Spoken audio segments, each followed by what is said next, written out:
News ബ്ലാസ്റ്റിലേക്ക് വീണ്ടും പാലക്കാട് നഗരത്തിൽ പട്ടാപ്പകൽ കാറിൽ നിന്ന് മോഷണം. സേലത്തു നിന്നെത്തിയ യുവതിയും യുവാവും സഞ്ചരിച്ച കാറിലാണ് സുൽത്താൻപേട്ടയ്ക്ക് സമീപം മോഷണം നടന്നത്. കാറിനുള്ളിൽ സൂക്ഷിച്ചിരുന്ന വിലപ്പെട്ട വസ്തുക്കൾ നഷ്ടപ്പെട്ടതായിട്ടാണ് വിവരം. ഉച്ചയോടെ ഇവർ കാർ നിർത്തിയിട്ട് പോയ സമയത്തായിരുന്നു മോഷണമുണ്ടായത്. നമ്മളിവിടെ ട്രിപ്പിന് വേണ്ടിയാണ് വന്നിട്ടാണ്.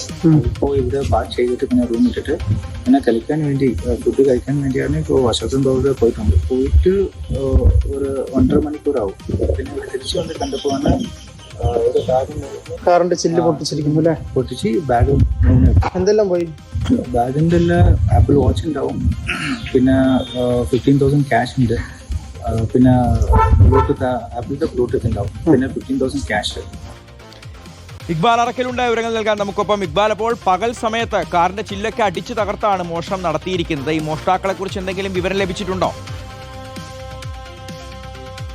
ഇന്ന് ഉച്ചയ്ക്കാണ് പാലക്കാട് നഗരത്തെ നടുക്കിയ ഈ പട്ടാപ്പകൽ മോഷണം നടക്കുന്നത്. സേലം സ്വദേശികളായിട്ടുള്ള യുവതിയും യുവാവും എത്തിയ വാഹനം തകർത്താണ് മോഷണം നടന്നത്. ഈ സേലം സ്വദേശികൾ ഇന്ന് ഉച്ചയോടുകൂടിയാണ് പാലക്കാട്ടേക്ക് എത്തുന്നത്. സുൽത്താൻപേട്ട പരിസരത്തേക്ക് എത്തിയ ഈ യുവതിയും യുവാവും കണ്ടാത്ത് കോംപ്ലക്സിന് സമീപത്ത് വാഹനം നിർത്തി പിന്നീട് സമീപത്തെ കടയിലേക്ക് പോയതായിരുന്നു. ഈ സമയത്താണ് ഈ കാറിന്റെ ചില്ലുകൾ തകർത്തുകൊണ്ട് മോഷ്ടാക്കൾ കാറിലുണ്ടായിരുന്ന വിലപിടിപ്പുള്ള വസ്തുക്കൾ മോഷ്ടിച്ച് കൊണ്ടുപോകുന്നത്. ഈ കടയിൽ നിന്ന് സാധനങ്ങൾ വാങ്ങി പിന്നീട് കാറിന് പരിസരത്തേക്ക് എത്തിയ ഈ യുവതിയും യുവാവും പിന്നീട് മോഷണം തിരിച്ചറിയുകയായിരുന്നു. വാഹനത്തിലുണ്ടായിരുന്ന 15,000 രൂപ, അതിനോടൊപ്പം തന്നെ വിലപിടിപ്പുള്ള വാച്ചുകൾ, അതുപോലെ തന്നെ മരുന്നുകളെല്ലാം മോഷണം പോയി എന്നുള്ളതാണ് ഈ യുവതിയും യുവാവും പോലീസിനെ അറിയിച്ചത്. ഏതായാലും പിന്നീട് സമീപത്തുണ്ടായിരുന്ന ആളുകളെല്ലാം വിവരം അറിയിച്ചതിന്റെ അടിസ്ഥാനത്തിൽ പിന്നീട് പാലക്കാട് ടൗൺ സൗത്ത് പോലീസ് ഈ മേഖലയിലേക്ക് എത്തുകയും വിശദമായിട്ടുള്ള പരിശോധന ആരംഭിക്കുകയും ചെയ്തിട്ടുണ്ട്.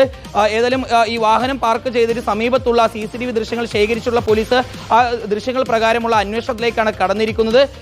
വിലപിടിപ്പുള്ള വസ്തുക്കളാണ് നഷ്ടപ്പെട്ടിട്ടുള്ളത് എന്നുള്ളതാണ് ഈ സേലം സ്വദേശികൾ ഇപ്പോൾ പോലീസിന് നൽകിയിട്ടുള്ള വിവരം. ഏതായാലും ഇവരുടെ മൊഴി രേഖപ്പെടുത്തി പോലീസ് ഇപ്പോൾ ഈ CCTV കേന്ദ്രീകരിച്ചുള്ള അന്വേഷണത്തിലേക്ക് കടന്നിരിക്കുകയാണ്. ശരി, ഇക്ബാലാണ് വിവരങ്ങൾ നൽകിയത്.